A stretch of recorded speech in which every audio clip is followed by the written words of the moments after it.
Hello everyone, welcome back to my YouTube channel that is patho for me. तो दोस्तों, कैसे हैं आप सभी लोग? आई होप आप सभी अच्छे होंगे और अच्छे से अपनी पढ़ाई कर रहे होंगे। दैट इज़ और pathology second year core subject, जिससे आप फर्दर आगे भी जब मेडिसिन सर्जरी जहाँ भी जाएंगे वहाँ पर आपको सब जगह इसका यूज़ मिलने वाला है।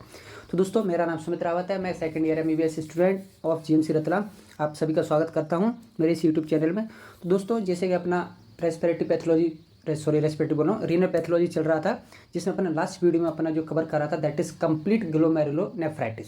ठीक है, जिसमें अपन को 2 फेज में अपन कंप्लीट कर रहा था उसको पार्ट 1 पार्ट 2 में, जिसमें मैंने आपको उसका पूरा उसकी क्या लाइट माइक्रोस्कोपी, इलेक्ट्रो माइक्रोस्कोपी और क्या उसका इम्यूनोफ्लोरेसेंट एसिड है, पैथोजेनेसिस, फर्दर एक्यूट जो ग्लोमेरुलोनेफ्राइटिस के 9 टाइप्स हैं वो मैंने बताया पहले।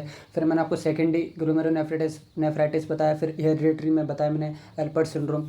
तो दोस्तों, आई होप आप सभी ने वो वीडियो देख लिया होगा, अच्छे से पढ़ लिया होगा। तो आज का जो अपना एक लास्ट टॉपिक है रीनल पैथोलॉजी का, दैट इज ट्यूबुलर डिसीज, मतलब कुछ ट्यूब्यूल से रिलेटेड या फिर इंटरस्टिशियल डिसीजेज है। तो अपन छोटी छोटी डिसीज है जो कि आपसे कभी शॉर्ट आंसर है वेरी शॉर्ट में पूछ ली जाती है, तो अपन इस वीडियो में कवर करेंगे। तो चलिए दोस्तों, अपन बिना टाइम वेस्ट करें अपना वीडियो स्टार्ट करते हैं। ट्यूबुलर डिसीजेस, अब मैं बात करूं सबसे पहले एक्यूट ट्यूबुलर नेक्रोसिस, जिसको आप ATN सिंपल इस फॉर्म से भी आता है। तो acute tubular necrosis that is characterize by destruction of tubular epithelial cells, मतलब जो एपिथेलियल्स जो अपने रीनल ट्यूब्यूल्स हैं, चाहे PCT DCT, अगर उनके एपिथेलियल सेल्स में कोई डिस्ट्रक्शन होता है that is acute tubular necrosis. Most common cause क्या है इसका? Acute renal failure. आप मेरा रीनल फेलियर वाला वीडियो देखिए, उसमें मैंने एक्यूट क्रोनिक दोनों को अच्छे से समझाया गया है, तो आप वहाँ पर जाकर इसके बारे में पढ़ सकते हैं। टाइप्स क्या हैं इसके? इस्केमिक ATN और toxic ATN। Ischemic that is the most common, lies in PCT, and toxic that is less common is also lies in PCT। Ischemic मतलब कुछ ब्लड फ्लो उसमें डिक्रीज हुआ होगा, और टॉक्सिक कोई किसी ड्रग या किसी चीज़ की टॉक्सिसिटी, क्या किसी आयन की हो सकती है, किसी ड्रग की हो सकती है, किसी वजह से। तो चलिए अपन देख लेते हैं कि करके। Ischemic hypertension that is the most common type, PCT involve. Causes क्या है इसके? हाइपोवॉल्यूमिक, जैसे मैंने आपको बताया वॉल्यूम कम है, दैट मीन्स ब्लड फ्लो कम है, चाहे वो शॉक, हेमरेज, डिहाइड्रेशन किसी वजह में देखने को मिल सकता है। Involvement of intrarenal vessels, HUS, TTP, DIC, जितने भी आप ये अपने जनरली अपना प्लेटलेट डिसऑर्डर जो आप देखते हैं, तो वहाँ पर आपको जनरली ये चीज़ें आपको इन्वॉल्वमेंट होंगी। कौन सी? Ischemic acute tubular necrosis. Toxic की बात करें तो also known as nephrotoxic ATN, क्योंकि टॉक्सिसिटी हो रही है, occur direct damage to the tubules by poisonous, या फिर कोई पॉइजनस हो या फिर कोई टॉक्सिन्स हो, किसी वजह से डायरेक्ट ट्यूब्यूल पे इफेक्ट पड़ रहा हो। It is also involve in PCT। क्या क्या इसकी क्या, जैसे मैंने बताया हैवी मेटल, चाहे लेड हो, मरकरी हो, आर्सेनिक हो, ड्रग्स में एंटीबायोटिक हो, कोई भी अमीनो ग्लाइकोसाइड हो, एसेफेलोस्पोरिन हो, पिगमेंट्स में हीमोग्लोबिन हो। ठीक है, तो इसकी ग्रोथ कैसी दिखेगा? आपको एनलार्ज होगी और स्वोलन किडनी होगी। ठीक है, अगर बात करें अपन टॉक्सिन, तो इसके माइक्रोस्कोप में आपको डायलिटेशन मिलेगा। PCT DCT ऑब्वियस सी बात है, एपिथेलियल सेल्स का डिस्ट्रक्शन हो रहा है, तो डायलिटेशन एक ही जगह एक्यूमुलेट होकर क्या करेंगे? उसको डायलेट कर देंगे, तो डायलिटेशन हो गया आपका। दूसरा आइलैंड कास्ट आपको जनरली देखने को मिलेगी, और डिस्ट्रप्शन ऑफ बेसमेंट मेम्ब्रेन आपको देखने को मिलेगा, that is a ischemic ATN। ठीक है, जो माइक्रोस्कोपी है अपन जनरली इस्केमिक वाले में जनरली ये ज़्यादा देखने को मिलती है। ठीक है, जैसे कि आपको ये देखिए, ये अच्छे से फ्लो चार्ट और अच्छे से बनाया है, जो कि अपना रॉबिन्स में है। तो ये देखिए, टॉक्सिक इंजरी हो गई, इस्केमिया से वैसो कंस्ट्रक्शन हुआ। वैसो कंस्ट्रक्शन क्या हुआ? ट्यूबुलर इंजरी हुई, जो कि फर्दर ट्यूबुलर बैक लीक है या फिर स्लब्ड सेल्स की वजह से इंटस्टिशियल इन्फ्लेमेशन हुआ, जिसकी वजह से यूरिन आउटपुट कम हुआ। ऑब्स्ट्रक्शन, मतलब ऑब्स्ट्रक्शन की वजह से भी कम हो सकता है, ट्यूबुलर बैक लीक की वजह से, इंटस्टिशियल इन्फ्लेमेशन की वजह से GFR कम हो रहा है। GFR कम ऑब्स्ट्रक्शन की वजह से हो सकता है, और डायरेक्ट वैसो कंस्ट्रक्शन की वजह से हो सकता है। तो आप मेरे हिसाब से आप इंपॉर्टेंट आप ये वाला फ्लो चार्ट दोनों में बना सकते हैं जब आपसे पूछा जाए एक्यूट अपना ट्यूबुलर नेक्रोसिस के बारे में।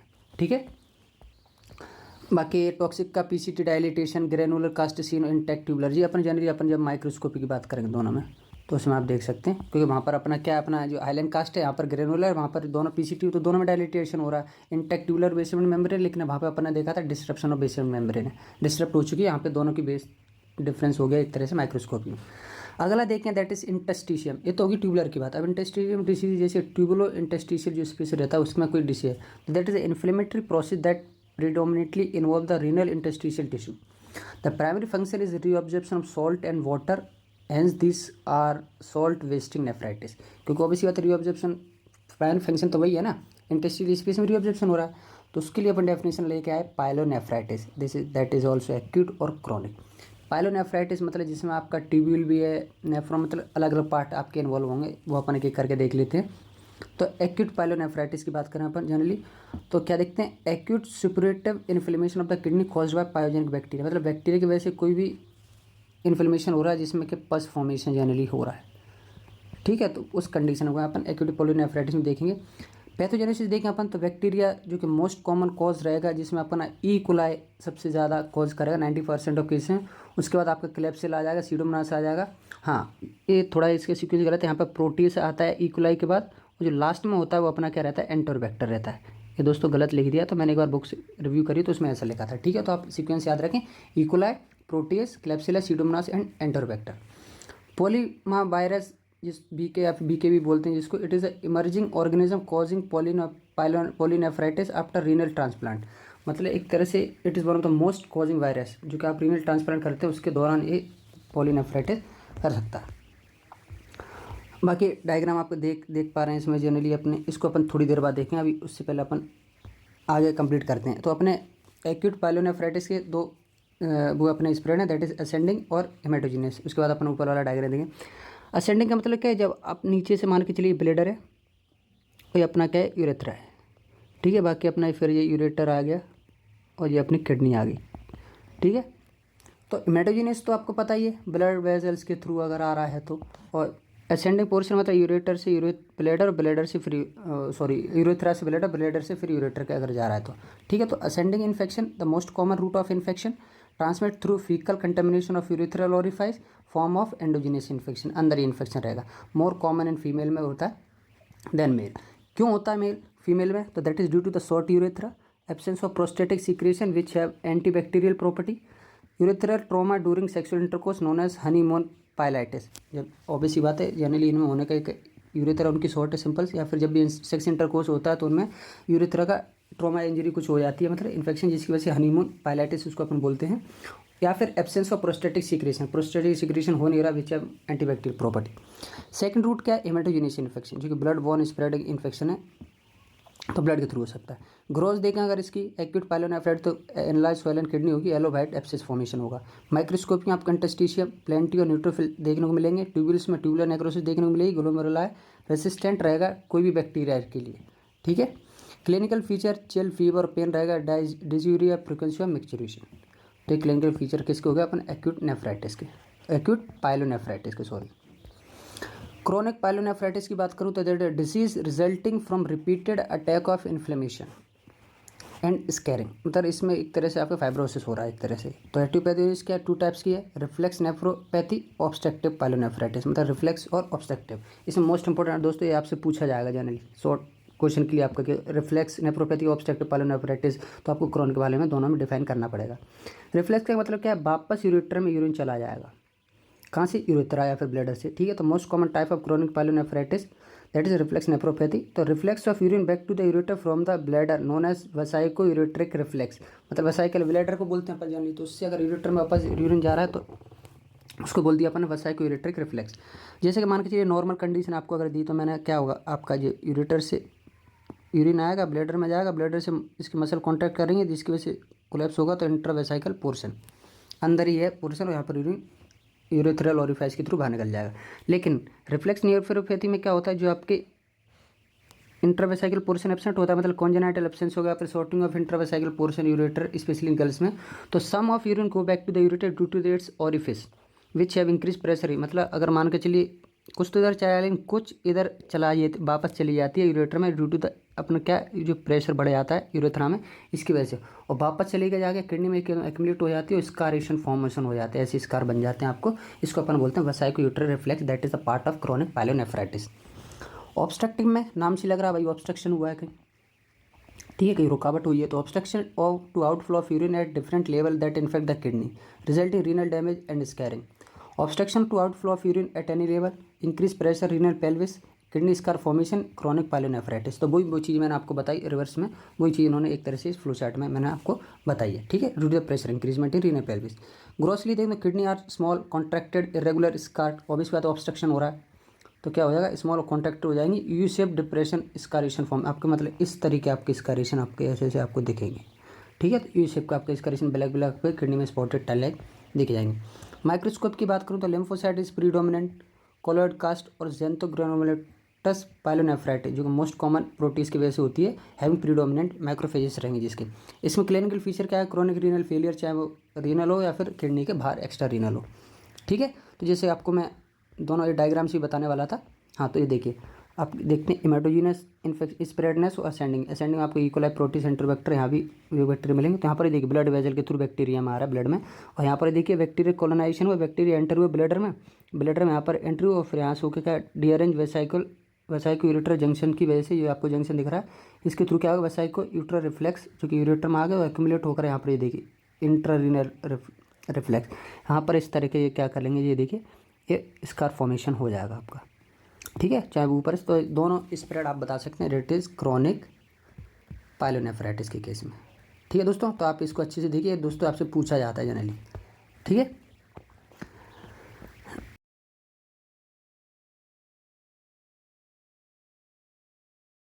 ये तो बात हो गई अपनी एक्यूट ऑब्स्ट्रक्टिव पोल जो अपना क्रॉनिक पाइलोनेफ्राइटिस की। ये देखिए ऐसा किडनी का आपको मैं देख रहा हूँ, एक्यूट पाइलोनेफ्राइटिस में आपको जनरली किडनी देखिए the cortical surface stuffed with focal pale abscess more numerous in the upper pole middle region of the kidney, lower pole is relatively unaffected, मतलब इसके देखिए नीचे कुछ नहीं, लेकिन ज़्यादा देखिए ये बीच का देखिए और ये ऊपर वाला देखिए, जनरली इसमें देखिए जो अफेक्टेड किडनी लग रही है। देखिए रीनल पेल्विस भी एकदम से एक्यूमुलेशन हो गया है, इसमें एकदम पेल एब्सेस पस फॉर्मेशन हो गया है।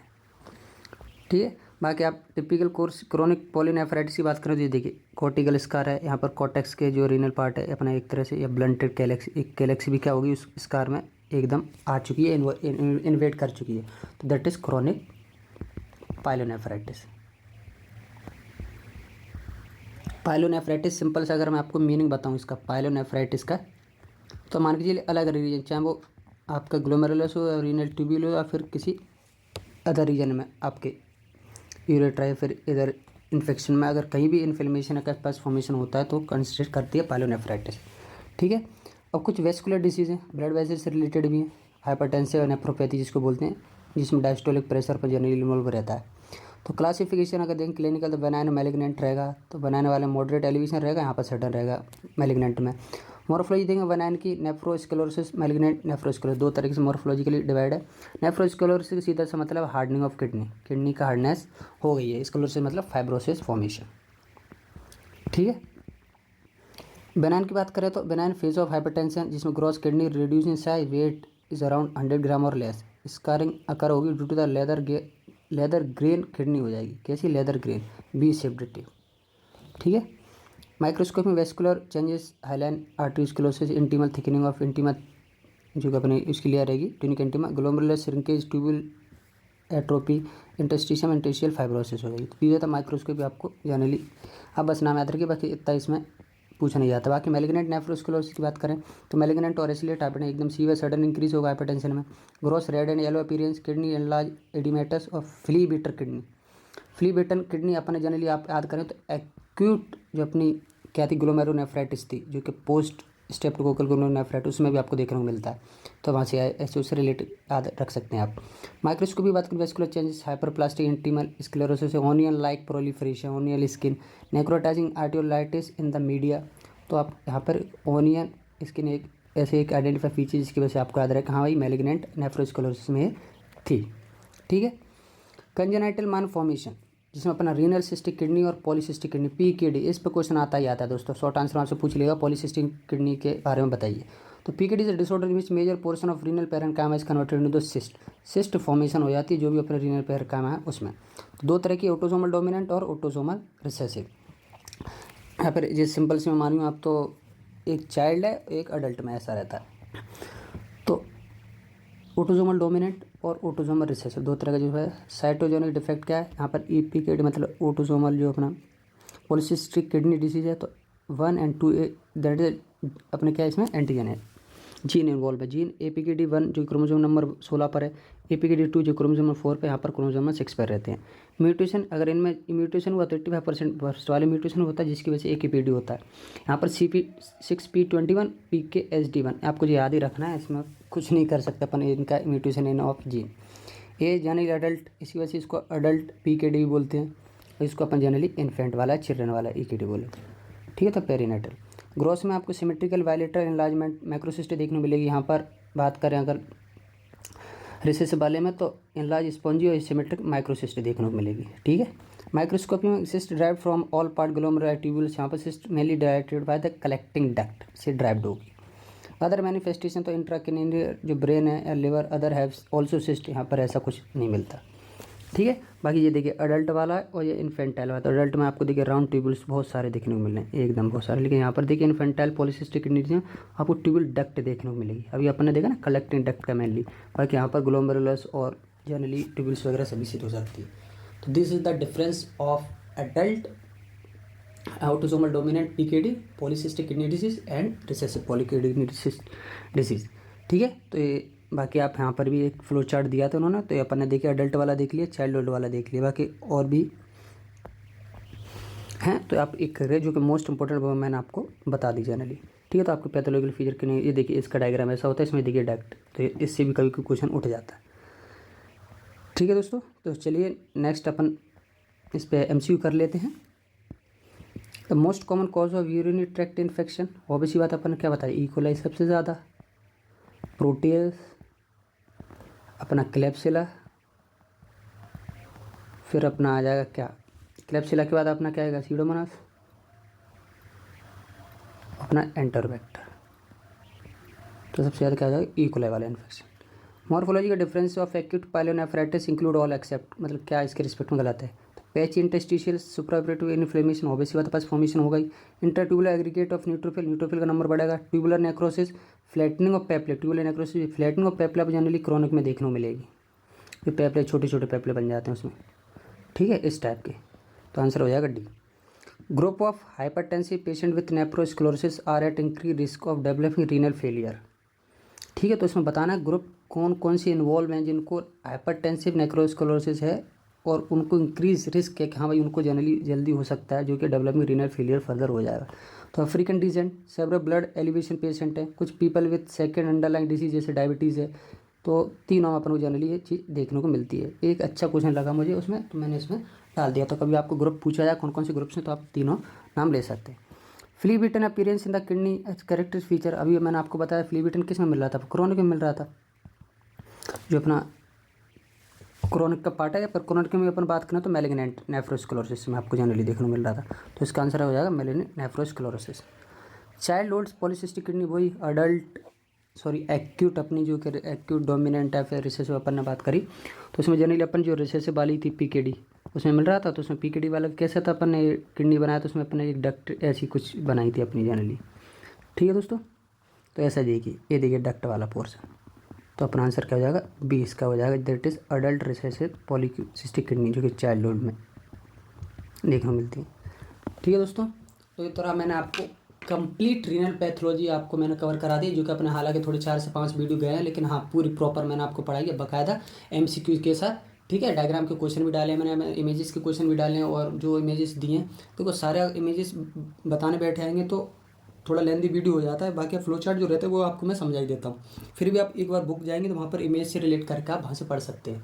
ठीक है, मेरा ऐसा मानना है आपको बुक जरूर पढ़नी चाहिए। बुक आप पढ़ोगे तो आपको बहुत सी चीज़ें नहीं मिलेगी। अगर मैं भी अभी पढ़ाने के बाद भी पढ़ूंगा ना तो मुझे भी 10 चीज़ें नहीं मिलती। बुक से अपन कंपेयर नहीं कर सकते कि अपन ने बुक पूरी कवर कर दी, नॉट पॉसिबल। ठीक है, तो आप फिर भी एक बार बुक पढ़िए, वीडियो देखिए, अच्छे से नोट्स बनाइए। ठीक है दोस्तों, और अच्छे से अपना रीनल पैथोलॉजी पूरा कंप्लीट कीजिए। बाकी नेक्स्ट सीरीज अपन जल्दी लाएंगे, देखते हैं कितने 1 या 2 दिन में मैं लेके आता हूँ। तब तक आप पढ़ती रहिए रीनल पैथोलॉजी। और दोस्तों, अगर आपको मेरा पढ़ाना अच्छा लग रहा हो, अच्छे से आपको समझ आ रहा हो, तो बिल्कुल आप मेरा वीडियो जो भी है शेयर कीजिए अपने दोस्तों के साथ और सब्सक्राइब कीजिए प्लीज़ दोस्तों। ठीक है, तो नेक्स्ट वीडियो में बहुत जल्दी मिलेंगे, तब तक आप पढ़ते रहिए renal pathology. Thank you so much दोस्तों।